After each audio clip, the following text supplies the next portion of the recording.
Can you see that? It's a Seth ESP class session. ESP. Right, extrasensory perception. And what did Seth call it? ISP. Yes. Inner sensory perception. Seth class, ESP class, 22nd of the 1st, 1974. Have a listen to this. This is Seth speaking. He says, God must love individuals since he made so many of them. In the glorification and the realization of your own individuality, do you therefore know what God is? He's the bloke in the sky, lives up in the clouds. No, I'm looking at God.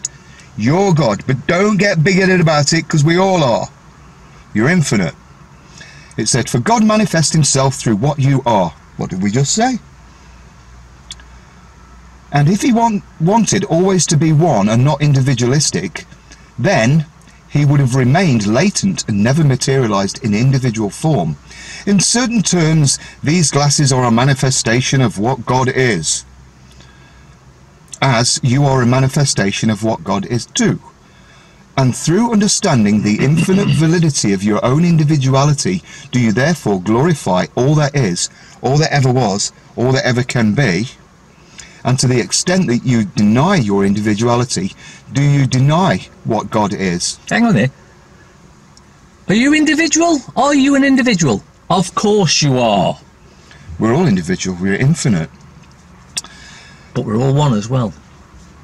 Do you know? He says, your eyes and your eyelashes being individual express the individuality of all that is. No snowflake is alike. No person is alike. Through the manifestation of individuality does all that is, all that ever was, all that ever can be, express its being. To be yourself, you are, in your terms, what God is. This reminds me about that story I told in Egypt with Mohammed Key. Oh yeah. Remember we were there and I was saying how I'd read how everything all started off, and there was this one power being, if you want to call it a being, that could go anywhere, and do anything in the universe. The whole universe to play with, anything to go. But of course, with him being just one, after a while it got a bit boring, you know, playing with yourself. Don't be dirty. Can get a bit boring. So what he did, it's a bit lonely, don't it? because he's so powerful, he split himself into two, and that made the games much more interesting. They could play hide and seek. Imagine playing hide and seek. You've got the whole universe to go and hide in. Probably the first game probably lasted a long time, but anyway, let's cut to the chase. So playing even with two eventually got a bit boring, so they split again. 4, 8, 16, 32, 64, you know, it goes on and on and on and on and on until it created millions and millions of themselves. And that was much more fun, because they could all do different things, go different planets. They could go anywhere they want and live anywhere they want, do anything they want, without causing harm and loss to anyone else, because of course they would be causing it to themselves. And then one of them had this idea, and the idea was, how about we pick a planet, terra firma, and everyone we send there, we veil their memory so they don't know we're all one. So it'd like be playing a game of chess and you never played before. You wouldn't know how to play the game. Yes. So that Seth speaks about this as an he calls it a unique filter in the raw material, which we mentioned before. They call it the veil, or the veil. I call it the veil of forgetting. So you don't know who you are. You don't know you're God. You don't actually know that we're all one. Just the veil, which has been in place forever on this planetary game sphere, yeah. It has. But it's been written in ancient texts, and the Mayans have talked about it, that as of from 2012, the veil will start to lift. And I think you'll all agree, over these past 6 years, things have been coming out that I certainly never thought would come out. Many of them I knew of, but I never thought you'd see them coming out, and they are coming out. So the veil is definitely lifting, and we're starting to see what's really been going on in this planet. Well, this happened when I was drawn Flat, to a place, or round, or cubed, or diced, or casseroled. But when before I met this man, something drew me to these meetings, because I'd start questioning, who am I, what am I, why am I here, and what do I want? Hold on, I thought the government were supposed to be our servants. Then I realised, hold on, have we been lied to about everything? Did you question that? And when you start digging it up, all of a sudden this veil of forgetting all of a sudden starts to come like this, and you go, oh yeah, we have been lied to about everything. Everything. It's a lie. Your whole life has been a lie. The cause of wars? My life has been a lie. And I know a lot of yours is. The cause of wars? We were taken to war on lies. Big money. Big money. The cause of cancer? Invented. Created. They know that if... HIV. That was created in this... Yeah. They know that if they can keep you stressed or depressed, then you won't reach your full potential. But once you get past that stage and realise what's really going on, the world's your oyster again. Do you like oysters? No. Me neither. What does that actually say and mean? You know, a lot of times we mention... I think it means when you open it, if you're lucky, you might find a pearl inside. So the microcosm and the macrocosm, eh? There was one thing I was just thinking about while you were talking about that, which was, we've gone over this before. When you do realise that the government have been lying to us, and the church have been lying to us, and all so-called authority and mind-control governments. Every corporation has lied to us. But we've questioned this before, that everything should be for free, shouldn't it, on this planet? Of course it should. Because we put it here, if we're all co-creators of all that is, all that ever was, all that ever can be, then everything should be for free. Yes. And people are going crazy. Oh, Cack and Mac, you can't say that crap. You can't say that. How would anything be paid for? And we called up the Bank of England and we asked them, where does money come from? We magic it out of thin air. Who do you lend it to? Your mind controllers. Oh, and who has to pay it back? You've got to pay it back, but with interest. Oh, okay, I've got 10 marbles in a bag. Yeah. The government takes the 10 marbles back from you. I'll be government. Borrow me 10 marbles. There you go, there's a bag with 10 marbles in. You don't, that's it, I can keep it now, yeah? No, you've got to pay it back with interest. And I want 12 back. They're the only 10 marbles on the planet. The only 10 marbles on the planet, and I want 12 back. I've only got 10. The Egyptians call it mish-mumkin. Impossible. Here's your 10 marbles back. Where's my interest? I guess I'm going to have to go bankrupt. I'll take your watch then. Oh dear, you haven't got one. I'll take your gold chain. Oh dear, I haven't got one. How about your gold ring? Yeah, none of them either. Oh, your jacket. You can have my jacket if you want. No, it's not cold today. It's quite warm. To say it's October the 10th. Was it the 11th? I don't know. It's like 22, 23 degrees today. Yesterday it was 25.5 degrees in Nottingham. Amazing. For this time of year. I'm digressing, aren't I? You are. So everything should be for free. Yes. But nothing would get done because nobody will get paid. There'll still be people, this comes up in the Seth material as well, there'll still be people that want to go and do that work because they're drawn to it. Pre-birth, apparently, I've heard that you select what you want to go and do. So if you want to be an artist and paint pictures... I've got to stop you there. There'll be men and women and children out there now going, I pre-selected this. I think you're wrong there, Cack. I'm sure you did, to learn things. Some people are incarnate that are completely blind or deaf in order to know what it feels like. But some people that incarnate as very rich, and they won't realise how it feels to be poor unless you become poor as well. And this is where if you don't incarnate as a man and as a woman, then you won't know what it's like to be a mother or a father or a brother or a sister. That makes sense, doesn't it? We're going to do some more Seth Speaks on the next video. We're going to do a little bit from Seth Speaks again. Fantastic book. Thanks everybody for watching. Thank you very much for the information. But yeah, basically everything's free on this planet, isn't it?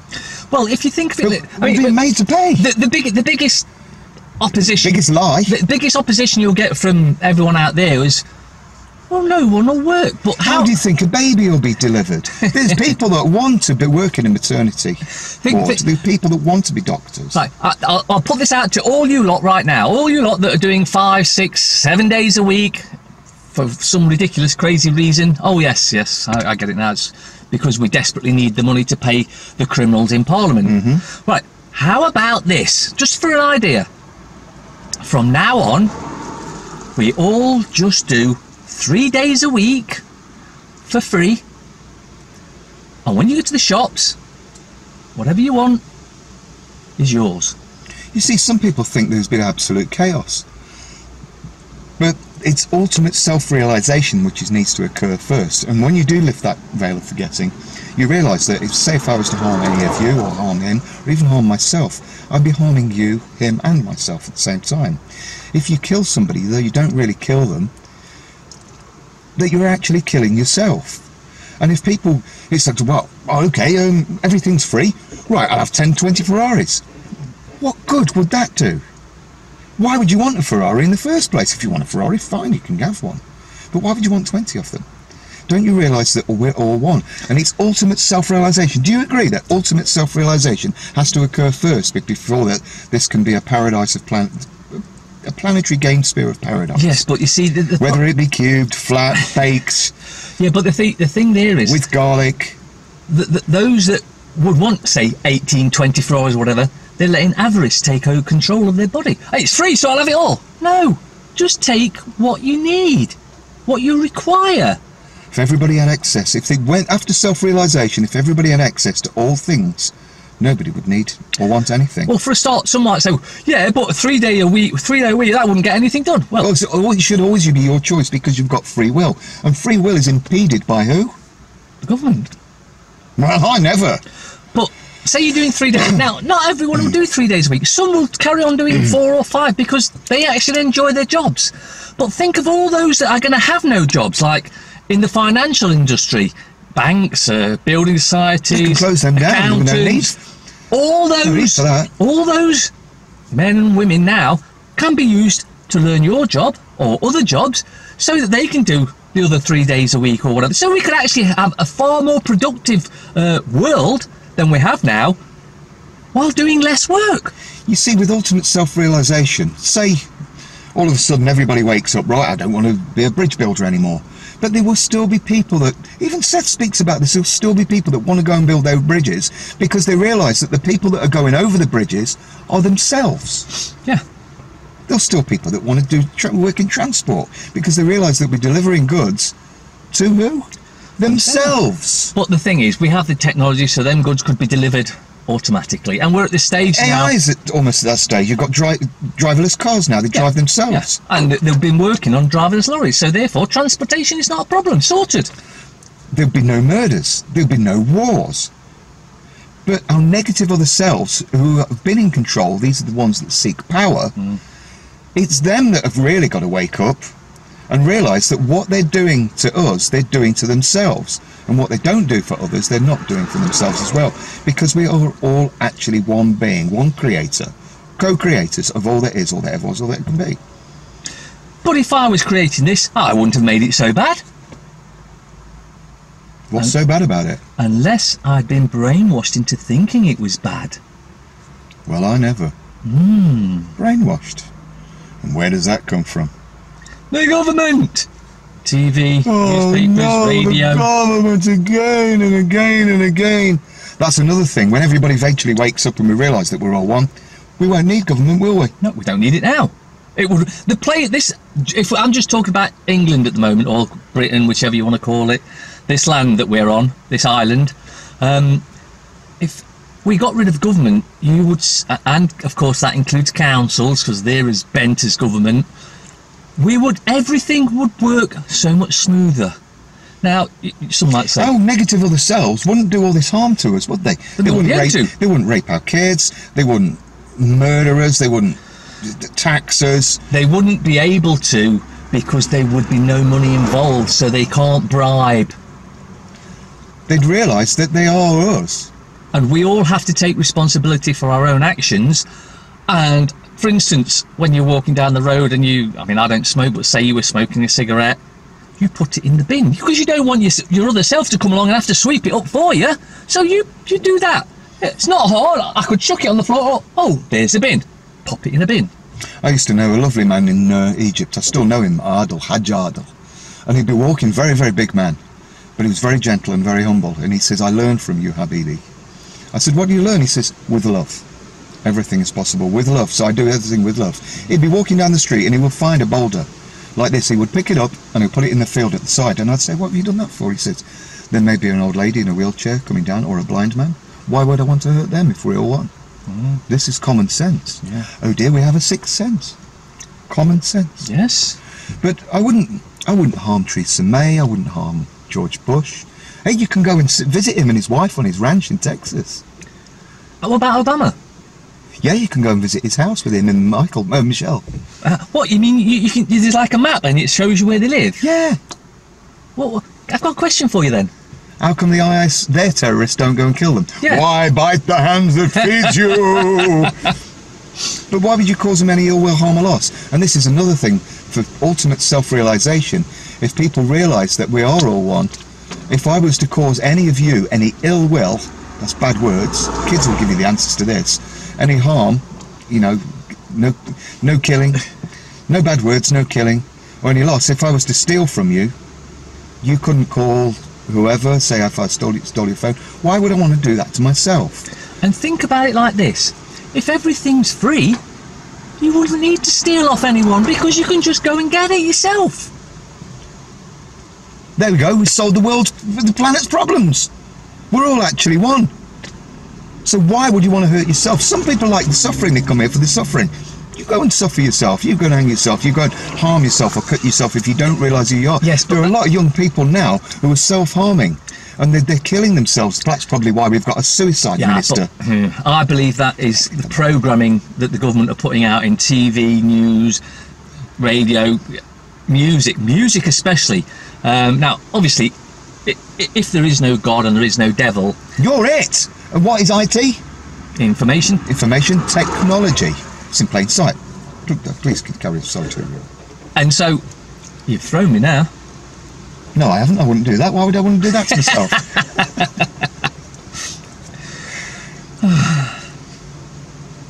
It's gone. It's gone. It's still there. It'll be there. It'll be back. It'll come. Total Recall. Good film that was. The first one. The second one, not so good. I didn't know there was a second one. Yeah, the first one had I'll be back. Arnold. Yeah, and the second one had somebody else in it, but they didn't go to Mars in that one. They stayed on Earth, so it wasn't as interesting. But one of the things you will find out when you become aware and you start looking, for instance, when my good friend here was quite surprised when we were watching, I think it was The Big Bang, and I was pointing out things in the background. Oh yeah, the American show. Yeah, because, you know, we are transfixed on the actors and we don't look what's in the background. There was subliminal messages and there was a radio with a winking eye and all these... But yeah. Our subconscious sees it all. So we're always being targeted and programmed, and I believe that's what's happened to the kids. They've been, especially if they've been to school, the indoctrination college now. Brain laundry. And it's getting so... Have you heard about that? Did you see this? No, they're not. The schools are not brain laundries. Oh, hold on, I've just thought. Who runs the schools? Government. Uh-oh. Can we see the problem? Yes, no ultimate self-realisation. So, we ask, what is ultimate self-realisation? Or, do you know who you really are? And we're all gods. You're gods. Goddesses. Creators. But don't, as I say, don't get big-headed about it, because so are we. Because what you are is creator. Sorry, this is who you are. What you are is infinite. You know the microcosm, how small is small, and the macrocosm, how big is big? There is no beginning or end. So, what am I? Who am I? Creator. What am I? Infinite. Why am I here? Because I chose to come here for an individual experience. Because I am infinite. Interesting. There can't be any end, otherwise it means perfection will be attained. It's interesting you say that means there was no beginning. Do you know what happened to you when you went to Egypt and all that? Well, what do you want to do? A similar thing happened to me when I was a kid. I was asking myself, why am I here? Yeah. What am I supposed to do here? Mum, where did I come from? And they were like, oh. How can we explain And then that? you realise you're here to learn. We're fully grown fetuses. Yeah. But here's the thing. For those that aren't on the right path, or the correct path, I should say, because if there's a right path, there's a left path, and we The want to be up going path, the down path, down the middle, the correct path. And parallel path. we're here to learn lessons, and if we don't learn them, guess what? You get to come back and do it again until you do learn them. Risking the forgetting processes of who you are in relation to all that is. So, if everybody wants to wake up, and how many percentage would you say that's on terra firma, this planet at the moment? 94, 95% of people still sleepwalking with the veil on? I think 95% of the West, I think the Eastern men, women, children are far more in tune with what's going on and are far more aware of what we should be doing instead of what we are doing. We shouldn't be chasing after bits of fake paper that apparently will make our lives better, when in actual fact just chilling out will make your life better. Do you know, so while you were just saying that, just David Icke came to my mind, and I've not been following him recently because he's not moving on. He said that all of this is being projected by something. Yeah, by you. It's thought form causes action, which causes materialization, and all of this comes from no time or space. It's like, en masse. It's like the saying, if a tree falls in the woods and nobody sees it, did it really fall? Or was there a sound? But yeah, the main thing we want to get across is ultimate self-realization. If everybody woke up on this planet, oh, what a paradise we've got here. What an absolute paradise. You've heard the saying, only the strong survive. It'll be the strong that's looking after the disabled, because they'll realise that, oh, that man over there is disabled, he can't walk. Whatever he needs, I will give him. Because you give him to yourself. People will give, and there will be love for all that is. While I'm not into any of these, Love. any of these religious books, there are bits of truth in most of them. There are clues, aren't Yeah. there? For instance, in the basic information before leaving Earth. Oh, the Bible, the Yeah. Bible. Yeah. Basic information before leaving Earth. What does it say about, at the end, the meek shall inherit the earth? Yes, those that are humble, that realise who they are. Because if we've generated this planet from no time or space, and it's here now, why would we want to pollute it? Creator or God or Goddess and nature are interchangeable, because it's the same thing. So if you harm nature or you harm the planet, then you're harming the Creator, and you're it, and we're it. So you'd be harming yourselves. And that makes sense, doesn't it? Because the rest of the crap on this planet doesn't make any sense, especially the school curriculum. Yeah? What a load of crap that is. Why would you want to go to church? I mean, it's up to you. If you believe in whatever you want to believe in, don't believe in us. But have you ever asked yourself, who am I? What am I? Why am I here? And what do I want? What do you want to be? I want to be happy. Happy. So there you go. What do you want to be? Happy. But realising that if you do actually cause any ill will, harm, loss or lie to anybody else, if we're all one, who would you be doing it to yourself? Who would you be doing it to? You just answered your own question. I was going to ask him. If we're all one, who would you be doing it to? Yourself. Well, I never.